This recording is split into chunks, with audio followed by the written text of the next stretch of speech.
9mm versus 357 SIG, and what we have today is our Sellier and Bellot ammunition.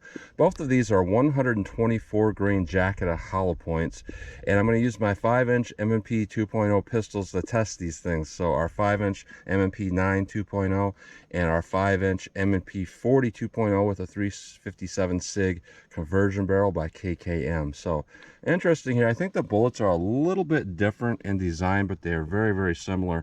Our 9mm, this is interesting, it's rated at 1201 feet per second, 1201 feet per second, but it's rated through a 6-inch barrel, which is very interesting. I don't know of many 6-inch barrels other than like the Glock 17L, but our 357 SIG, that is rated at 1476 feet per second through a 5-inch barrel like I'm going to be using today. So interesting how they got those ammunition ratings, but if those numbers are right, that's a pretty powerful 357 SIG.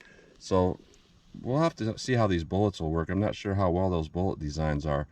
And normally a 357 SIG is a 125 grain because the bullet design is a little different than a 9mm, even though it's technically a 9mm bullet. And that may be, it might just be a different design that weighs 124 grains. But anyways, we're gonna go through the chronograph, see what kind of velocity and accuracy we get at the same time. Then I'm gonna do my 10% clear ballistic test. We're gonna go into plain clear ballistics to see what the best potential of those cartridges are. No denim or ribs in the way, rib simulation in the way. So we can see what its best potential for expansion and penetration is. And then after we do a plain clear ballistics shot, we'll do a more of a real world simulation. I'm going to have 4 layers of sweatshirt on this first 3-inch piece here that represents our pectoral muscle. After that, we'll have a 1/4-inch medium density fiber bore to represent hitting ribs or sternum. So we'll do a plain clear ballistics shot and then a real world simulation shot, and then I'm going to shoot the steel to see what kind of practical accuracy I can get with these. So let's get started with this test. All right, first up we have our 9mm 124 grain jacketed hollow point. We're rated at 1201 feet per second through a 6-inch barrel, so we should see less than 1201 feet per second with my 5-inch barrel, but let's see how close I get to 1201 feet per second here.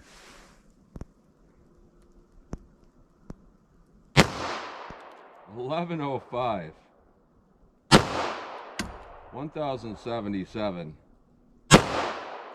1087, 1098, 1086. So that's some pretty pathetic 9mm. That's the velocities I'll get with like a standard pressure 124 grain out of like a 3-inch barrel. That's not good. Now our 357 SIG here, rated at 1476 through a 5-inch barrel. I'm using a 5-inch barrel. Let's see what we get with our 357 SIG here.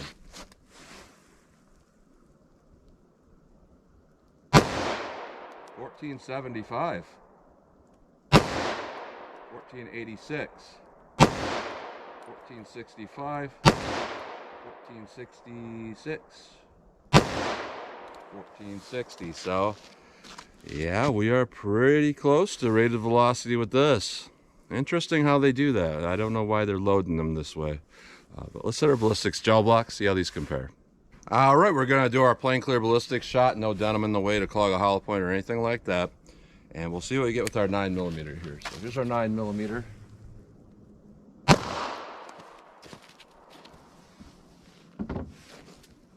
All right, let's set that with our 357 SIG. Now this is the point where we're gonna be able to tell if this is just a generic 9mm bullet or a better designed 357 SIG bullet, because normal 9mm bullet, those velocities will fragment really bad. So let's see what we get with our 357 SIG. Let's go take a look.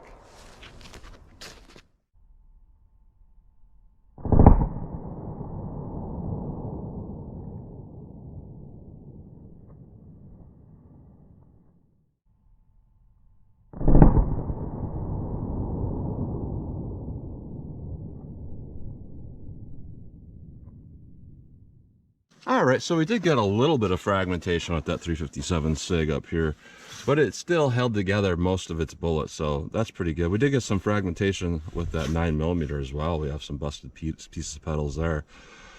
So overall, interesting performance. With our 9mm, we have a penetration of 14 inches, so that's totally acceptable with our 9mm.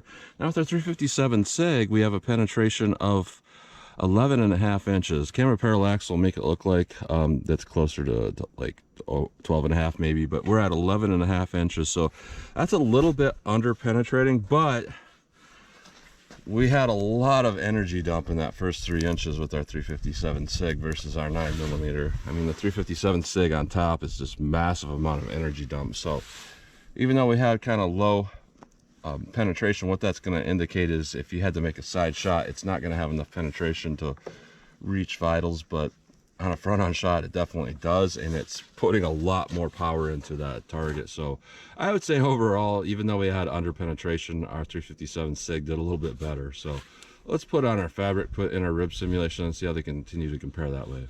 All right, our real world simulation: 4 layers of sweatshirt material, 3 inches of clear ballistics, a 1/4 inch medium density fiberboard. Let's see how our 9mm does. All right, let me set that back up and then we'll hit it with the 357 SIG. All right, same thing with the 357 SIG. Let's see what this does.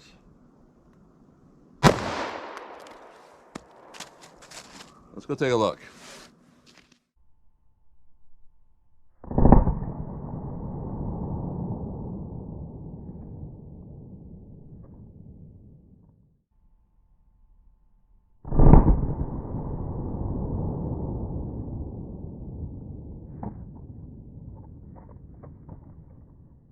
And no, that recoil did not throw that pistol way up in the air. I can't control it.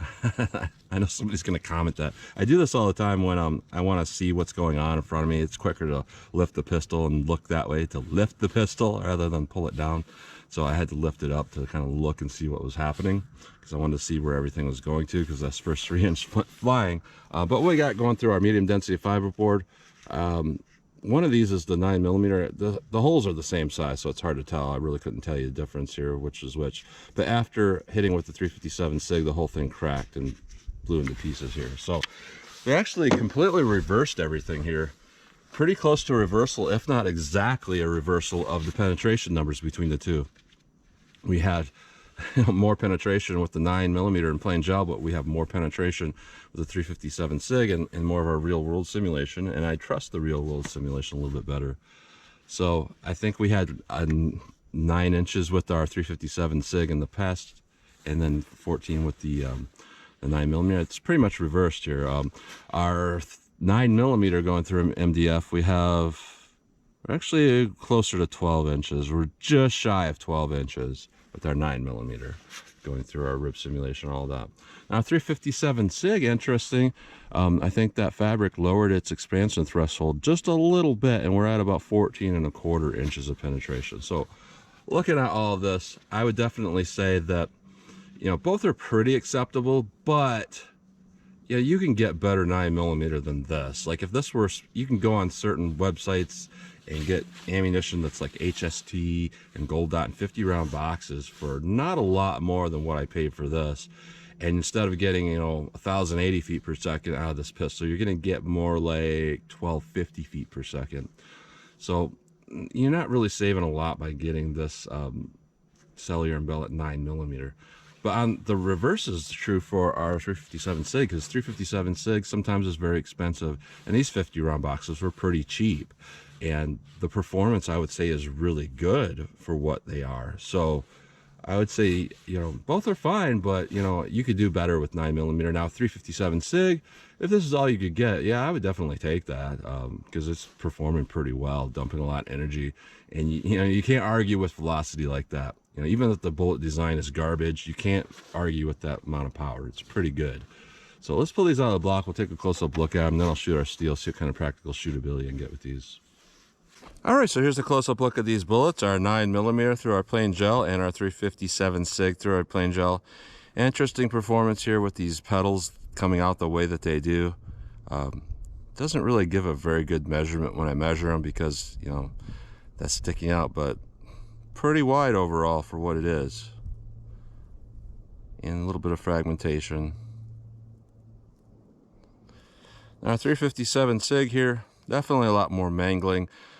This probably is just a 9mm bullet and not really a beefed up bullet. Can't even see the base of it because those petals peeled back around.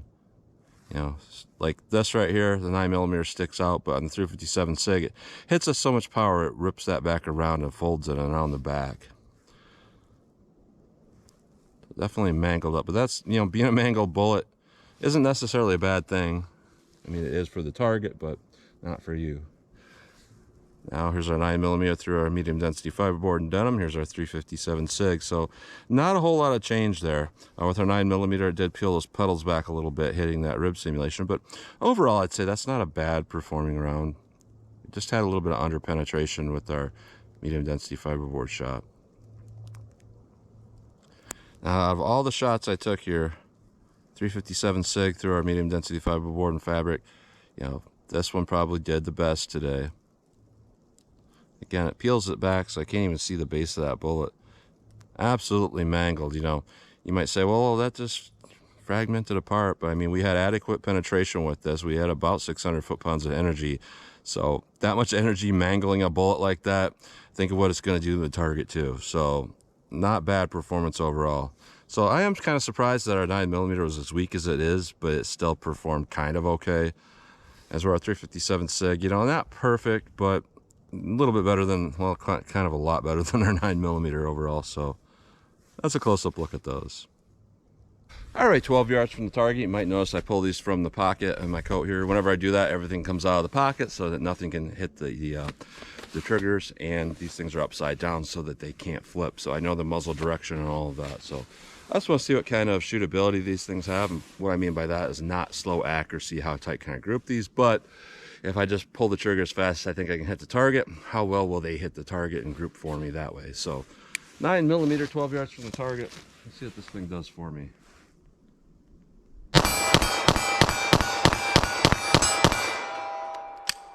Very shootable ammo, as to be expected. Now 357 SIG definitely had more recoil, but one thing people need to understand about 357 SIG is that the recoil is nowhere near 357 Magnum. So even though it's got some good recoil, it's not too bad. But let's see what I can do here with this.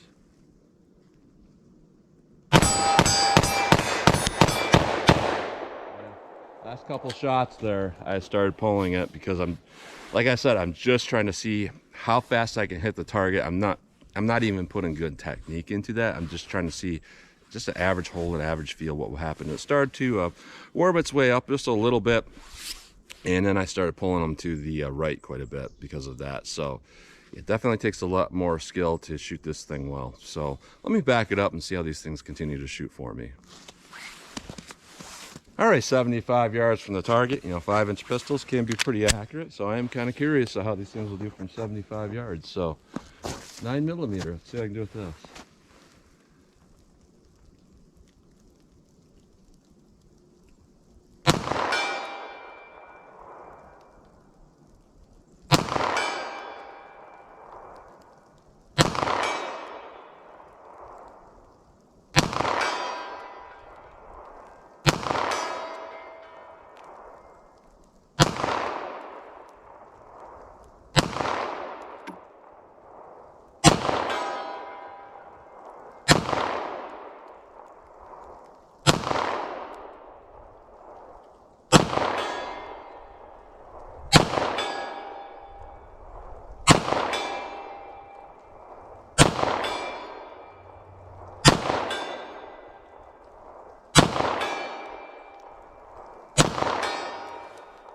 All right, not too bad overall. Took me a minute to kind of figure out some of the, you know, where it was going, because some of it was kind of shooting away from the target for me. 357 SIG. Now this should hit a lot faster. So I can do it this.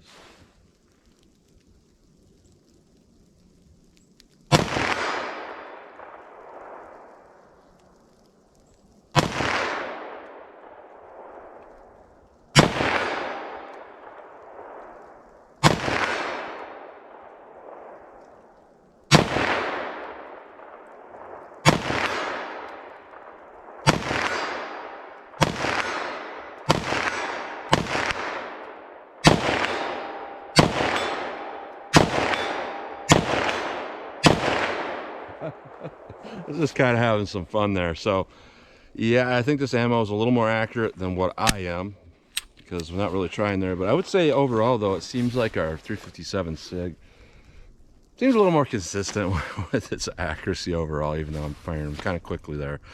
Fun ammunition to shoot here, but you know, I don't have to tell you really some of the stuff you can see here. Both of them did okay, but again, like that 357 SIG is pretty good, but that 9mm, you know, you could do a lot better even for the money. I don't recall what I paid for these things, but if I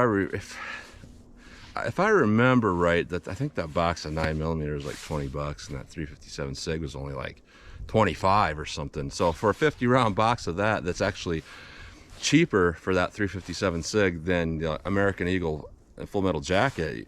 Absolutely a good value. This is some pretty good 357 SIG ammo.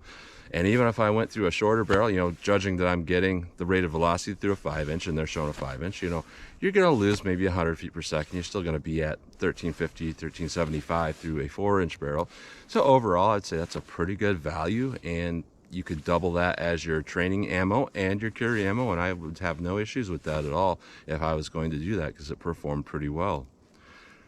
But then again, our 9mm, yeah, that's not very good 9mm. You could get a lot better. But if it's all you had, and you had at least a 5-inch barrel, yeah, I think it would do okay. I can't tell you if we go down to a 4-inch barrel and we shave off 60 feet per second or something, if it's still going to perform. I couldn't tell you that. My thoughts are maybe not. So yes on the 357 SIG, no on the 9mm. So that's what you get today. A very interesting test. So as always, comment, share, and like, and thanks for watching.